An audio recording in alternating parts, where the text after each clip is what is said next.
안녕하세요. 행복한 부자 되기 최행부입니다. 오늘은 소개 영상에 이어서 제가 했었던 부업을 좀 소개를 해드리려고 합니다. 부업으로 이것저것 많지만 제가 부자 되기 100가지 도전이라는 목표를 설정했지만 사실은 부자 되기 100가지 도전 이러면 엄청 먼 얘기 같고 어려울 것 같아서 그거보다는 제가 처음에 이런 부업이나 사업을 시작하게 된 계기는 월급 외로 부수입 딱 50만 원만 벌어보자 라는 마음이었어요. 그래서 저 같은 마음을 갖고 계신 분들이 계실 것 같아서 이 100가지 도전 중에 제가 했었던 도전을 좀 알려드리는 시간을 갖도록 하겠습니다. 제가 했었던 거는 에어비앤비, 렌탈 스튜디오, 파티룸입니다. 저는 이 세 개로 월 300만 원의 현금 흐름을 구축을 하고 퇴사에 성공을 했습니다. 이 업을 한 지 한 3년에서 4년 차 정도 됐어요. 그러니까 그냥 왕초보 입장에서 이야기하는 것보다는 많은 시행착오를 겪었던 경험담, 그리고 어떤 부분이 좀 고민이 되실 것 같은지, 어떤 부분이 궁금해 하실 것 같은지 제가 좀 정리를 해왔어요. 그 이야기를 한번 오늘 해보도록 하겠습니다.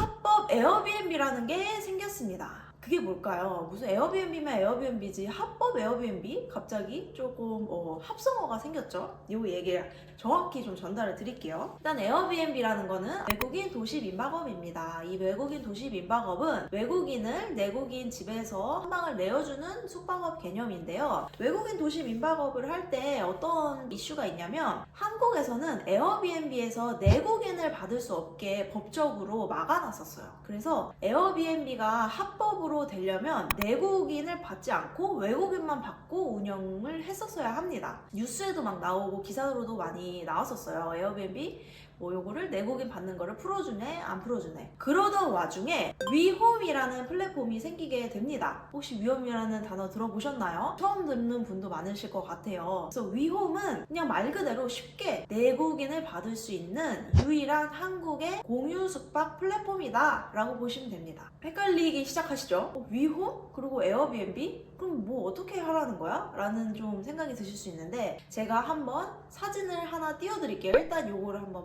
보시면 이해하기가 쉬우실 거예요. 네, 제가 지금 집을 하나, 외국인 도시 민박업이라는 집을 하나 설정을 해놓고 어떤 방법이 등장했냐, 에어비앤비 플랫폼에서도 숙소를 등록을 하고 외국인만 받고 이제 위홈에서는 내국인만 받는, 그렇게 탄생하게 된 게 합법 에어비앤비라는 단어예요. 합법 에어비앤비라는 단어가 뭐 전문적으로 있는 건 아니고 그런 식으로 많이들 부르십니다. 그래서 이제 내국인을 받는 거를 불법이 아니라 합법적으로 숙소 운영을 할 수 있는 방법이 탄생을 한 거죠. 그래서 이렇게 숙박업을 두 가지 플랫폼에 올려서 운영을 하면 서울, 부산에서는 합법이구나 라고 보시면 돼요. 아직은 위홈이 서울, 부산에서만 내국인이 합법적으로 풀렸습니다. 점차 지역을 확대해갈 예정이라고 합니다. 합법으로 하는 방법이 그럼 이거밖에 없나요? 라고 궁금해 하실 것 같아서 추가적인 방법 두 가지를 더 알려드릴게요. 방금 전에 알려드린 거는 서울, 부산에서만 통하는 방법이고,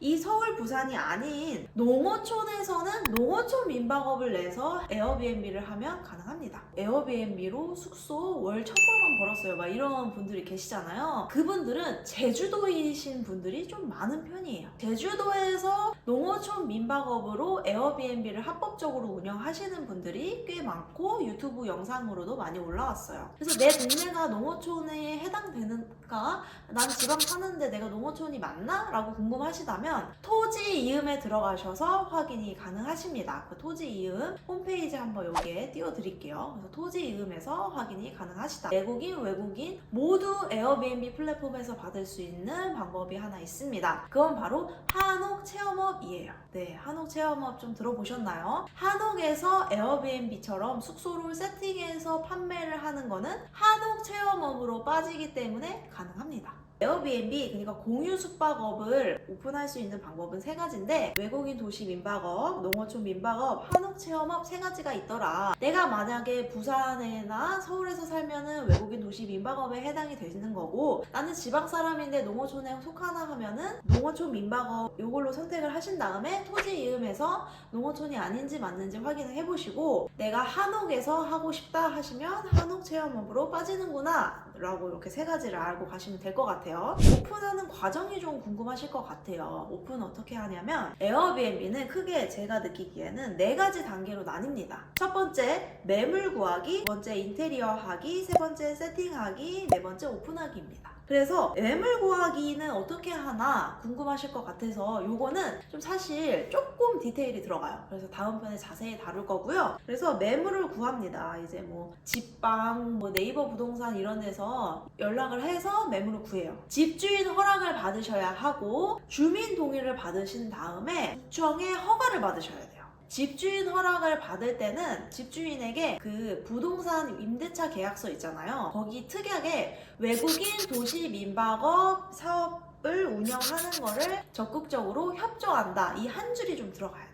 여러분들 그거 한 줄 들어가야 되고 주민 동의를 받아야 됩니다. 요거는 구마다 다 달라요. 위아래 양옆집만 받아도 되는 지역이 있고 그 건물 전체를 받아야 되는 지역이 있고 좀 다 다릅니다. 요거는 각 구청에서 외국인 도시 민박업 그 부서에 전화를 해서 여쭤보시면 확인이 가능합니다. 그리고 나서 그 집이 만약에 좀 구축이다. 내가 바로 그냥 예쁘게 세팅하고 손님을 받기에는 화장실이 많이 더럽고 주방이 좀 많이 더럽고 뭐 도배장판이 좀 더럽다. 이런 부분들이 있을 수 있잖아요. 그럴 때는 인테리어가 좀 들어갑니다. 그래서 우리가 들어갈 때 화장실 공사나 도배장판이나 이런 걸 하게 돼요. 그리고 나서 이제 인테리어 공사가 만약 필요하신 부분이 있다면 그거를 싹 공사를 한 다음에 세팅을 합니다. 500에서 한 700? 현실적으로 이 정도 쓰시고 침대 들어가야겠죠? 소파 들어가야겠죠? 뭐 냉장고, 세탁기 뭐 등등등 그냥 똑같아요. 집 살림 꾸미듯이 꾸며놓으면 돼요. 그래서 예쁘게 꾸며놨던 숙소 하나 소개해드릴게요. 이제 다 세팅하고 나서 구청에 심사를 받고 나서 오픈을 하면 됩니다. 오픈을 할 때는 에어비앤비 플랫폼에 등록을 하시고 비용 플랫폼에 등록을 하시고 그리고 더 추가적인 플랫폼들이 더 많아요. 요것도 다음 편에서 한번 다뤄볼게요. 오늘은 큰 틀만 한번 이야기해 보겠습니다. 요렇게 하고 나서는 오픈을 하고 수익을 버는 거예요. 에어비앤비는 특이하게 숙소 가격을 세팅을 하고 플러스 청소비를 세팅을 해요. 그래서 청소비는 15,000원에서 2만원 정도 세팅하는데 호스트는 그 비용을 이제 8만원이라고 하면은 청소비를 계산하기 쉽게 2만원이라고 칠게요. 숙소비를 6만원으로 설정해 놓고 플러스 청소비를 한 2만원 정도 더 받는 거예요. 근데 그 청소비는 에어비앤비 플랫폼에서 떼가는 돈이 아니라 개인이 우리에게 주시는 돈입니다. 게스트가 어떤 식으로 떼가는지 띄워놓을게요. 게스트가 결제한 금액과 호스트 수령 대금이 좀 달라요. 게스트는 숙소비 뭐 얼마, 청소비 얼마, 그리고 게스트 서비스 수수료를 내요. 이건 에어비앤비가 가져가고 저희랑은 상관이 없고 숙박세를 냅니다. 그리고 나서 호스트 수령 대금에서는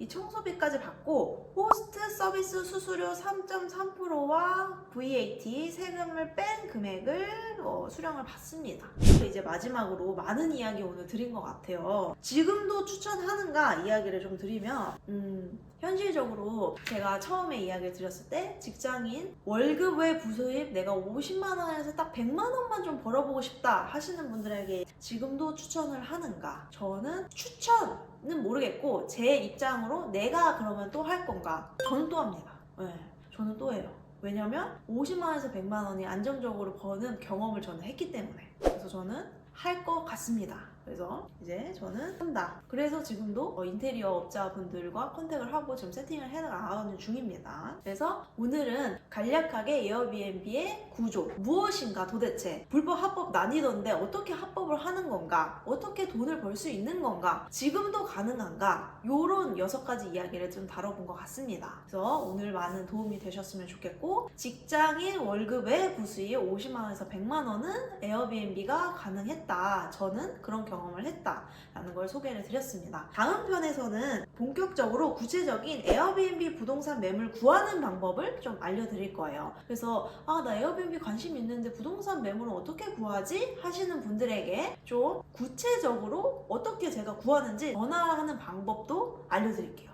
그 이야기를 한번 다뤄보도록 하겠습니다. 오늘의 이야기가 좀 도움이 되셨다면 구독과 좋아요 부탁드릴게요. 더 많은 이야기들로 찾아뵙겠습니다. 감사합니다.